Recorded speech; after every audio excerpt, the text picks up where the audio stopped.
Mindset matters channel पर आप सबका स्वागत है। आज हम एक बहुत ही गहरे और ज़रूरी विषय पर एक खास चर्चा करने जा रहे हैं। कभी ऐसा सोचा है कि जिस एक चीज़ को हम अपनी सबसे बड़ी कमज़ोरी मानकर मतलब पूरी ज़िंदगी छिपाते रहते हैं, असल में वही हमारी सबसे बड़ी ताकत हो? आज हम इसी उलझन को सुलझाने की कोशिश करेंगे। हम बात करेंगे उस साहस की जो हमें तब चाहिए होता है जब हम पूरी तरह से खुलकर किसी के सामने आते हैं, और जानेंगे कि मैदान में उतरने का असली मतलब क्या होता है, भले ही हमारे चेहरे पर धूल और मिट्टी ही क्यों ना लगी हो। तो चलिए शुरू करते हैं एक कहानी से। हमारे हाथ जो स्रोत हैं उनमें एक कहानी है एक रिसर्चर की जो कई सालों तक हिम्मत और शर्म जैसे विषयों पर रिसर्च करने के बाद एक दिन एक तरह से टूट जाती है।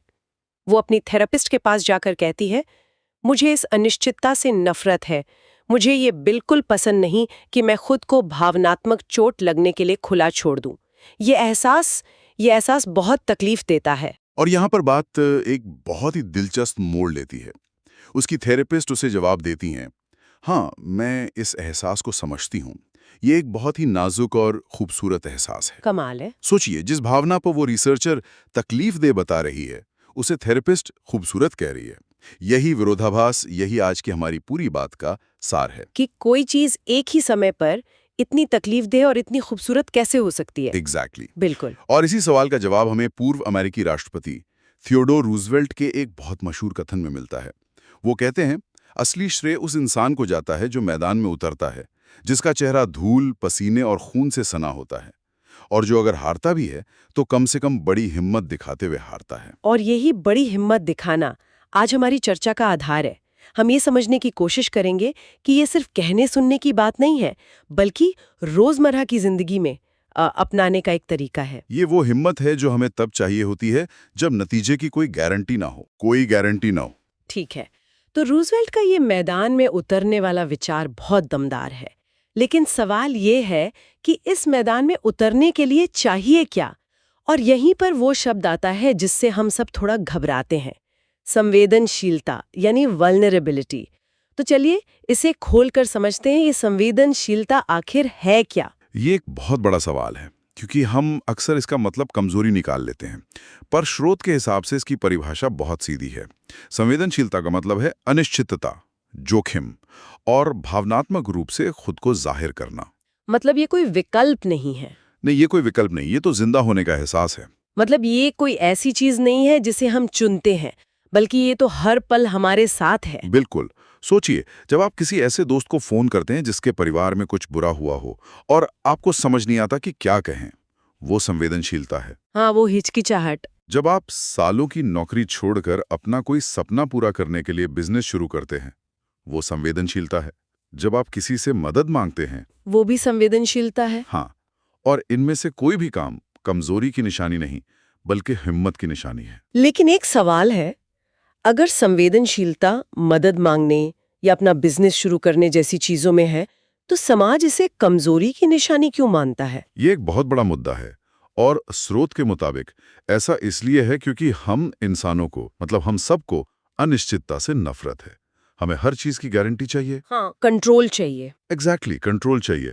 और संवेदनशीलता में कोई गारंटी नहीं होती। आप किसी रिश्ते में अपना दिल खोल कर रखते हैं और हो सकता है कि वो टूट जाए। सही बात है। आप मदद मांगते हैं और कोई मना भी कर सकता है। आप बिजनेस शुरू करते हैं और वो फेल भी हो सकता है। इसी जोखिम को, इसी अनिश्चितता को हम गलती से कमजोरी समझ बैठते हैं। वाह, ये तो बिल्कुल उल्टी बात है जो हमें सिखाया जाता है।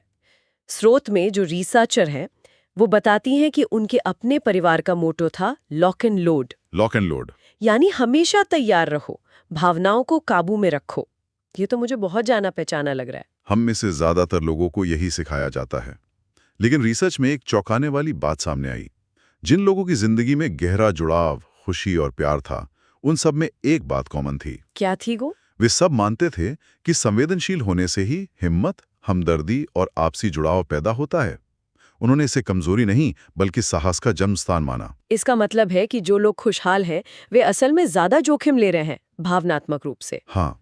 और इसी से एक और गहरा सवाल जुड़ता है, अगर हम इस जोखिम से भागते हैं तो क्या होता है? यहीं से कभी पर्याप्त नहीं वाली सोच की बात आती है ना? हाँ, और ये आज के दौर की सबसे बड़ी परेशानियों में से एक है। स्रोत इसे कमी की संस्कृति कहता है, अ कल्चर ऑफ स्कैरसिटी। कमी की संस्कृति। ये एक ऐसी सोच है जो हर तरफ फैली हुई है। मेरे पास कभी भी कुछ काफी नहीं होता। मैं काफी अच्छा नहीं हूं, काफी स्मार्ट नहीं हूं, काफी सफल नहीं हूं, काफी पतला नहीं हूं। ये लिस्ट कभी खत्म ही नहीं होती। कभी खत्म ही नहीं होती। ये कभी भी पर्याप्त न होने की भावना तो आज हर जगह दिखती है, खासकर सोशल मीडिया पर। हर कोई अपनी सबसे अच्छी तस्वीरें डाल रहा है, अपनी कामयाबियों की कहानियां बता रहा है, और हमें लगता है कि हमारी जिंदगी उतनी अच्छी नहीं है। हम हर वक्त अपनी तुलना दूसरों से कर रहे होते हैं। बिल्कुल। और ये कमी की मानसिकता एक बहुत ही जहरीली भावना को जन्म देती है, और वो है शर्म। स्रोत में शर्म को बहुत गहराई से समझाया गया है। ये वो दर्दनाक एहसास या अनुभव है जो हमें ये यकीन दिलाता है कि हम में कोई कमी है, और इसी वजह से हम प्यार और अपनेपन के लायक नहीं हैं। ये ग्लानियां पछतावे से अलग है, सही कहा। हाँ, ये बहुत जरूरी फर्क है। ग्लानि का मतलब है मैंने कुछ बुरा किया। अच्छा। शर्म का मतलब है मैं बुरा हूं। ओह, ये तो बहुत गहरा है। हाँ, गिलानी हमें अपने व्यवहार को सुधारने के लिए प्रेरित कर सकती है, लेकिन शर्म हमें छोटा, डरा हुआ और दूसरों से कटा हुआ महसूस कराती है। लेखक बताती हैं कि शर्म किसी दीमक की तरह है जो अंदर ही अंदर हमारे आत्मविश्वास को और रिश्ते बनाने की हमारी क्षमता को खा जाती है, और इसकी ताकत चुप्पी और राजदारी में है। तो फिर इस दीमक से लड़ने का तरीका क्या है? स्रोत में शर्म से उभरने की क्षमता यानी शेम रेजिलियंस का जिक्र है। हाँ, और इसमें जो सबसे मुश्किल लेकिन सबसे जरूरी कदम है, वो है अपनी शर्म के बारे में बात करना। बात करना। हाँ, शर्म की सारी ताकत ही इस बात में है कि हम उसके बारे में बात नहीं करते। जैसे ही हम किसी भरोसेमंद इंसान को बताते हैं कि मुझे ऐसा महसूस हो रहा है, मुझे डर लग रहा है कि लोग मुझे जज करेंगे, शर्म की पकड़ कमजोर हो जाती है। मतलब जैसे अंधेरे में रोशनी डालना। एग्जैक्टली, ये अंधेरे में दीमक पर रोशनी डालने जैसा है। जब शर्म का सामना हमदर्दी से होता है तो वो जिंदा नहीं रह सकती। ये सुनना ही कितना शक्तिशाली है, और इसी हिम्मत की बात हमें उस कहानी पर वापस लाती है जहां एक रिसर्चर मैदान में उतरती हैं। उनकी टेडेक्स टॉक का एक बहुत शक्तिशाली उदाहरण दिया गया है। हाँ, ये एक बेहतरीन उदाहरण है। उन्होंने सालों की रिसर्च के बाद संवेदनशीलता पर अपनी बात 500 लोगों के सामने रखी। उन्होंने अपनी निजी कहानी बताई, अपनी कमजोरियों के बारे में बात की। टॉक खत्म हुई, तालियां बजीं, लेकिन उसके तुरंत बाद उन्हें एक भयानक एहसास ने घेर लिया, जिसे उन्होंने वल्नरेबिलिटी हैंगओवर कहा है। बिल्कुल। और ये वल्नरेबिलिटी हैंगओवर एक बहुत ही आम एहसास है।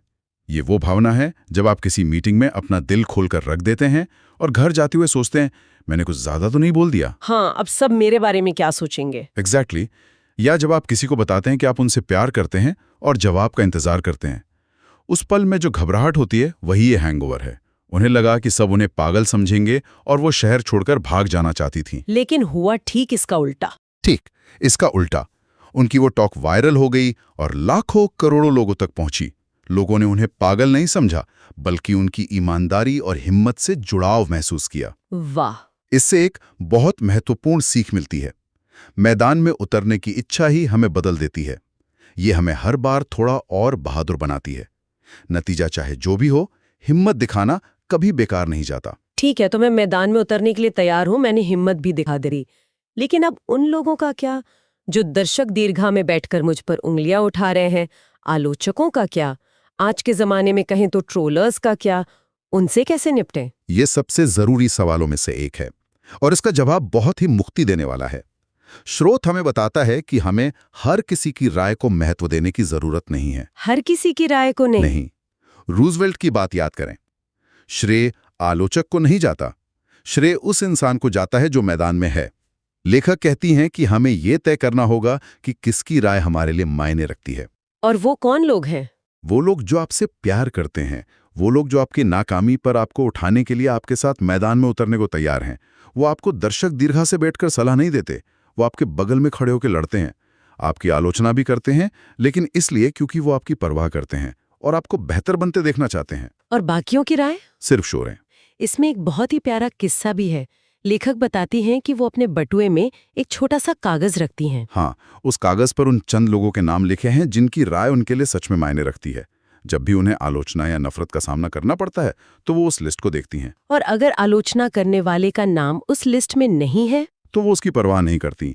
यह हमें याद दिलाता है कि हमें नफरत करने वालों को जीतने की कोशिश नहीं करनी चाहिए, बल्कि उन लोगों पर ध्यान देना चाहिए जो हमारी ताकतों और कमजोरियों दोनों के लिए हमसे प्यार करते हैं। तो इस पूरे चर्चा का सार क्या है?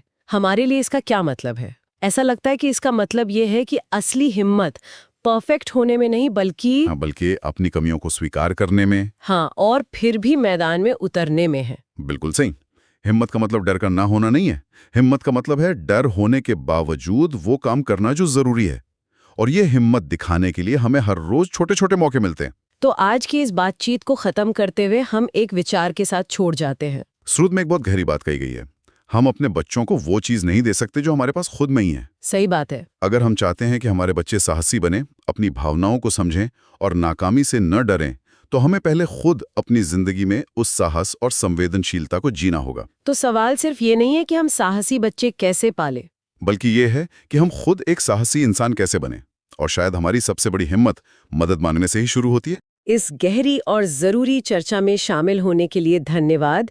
हम उम्मीद करते हैं कि इन विचारों ने आपको अपनी ताकत को एक नए नजरिए से देखने के लिए प्रेरित किया होगा।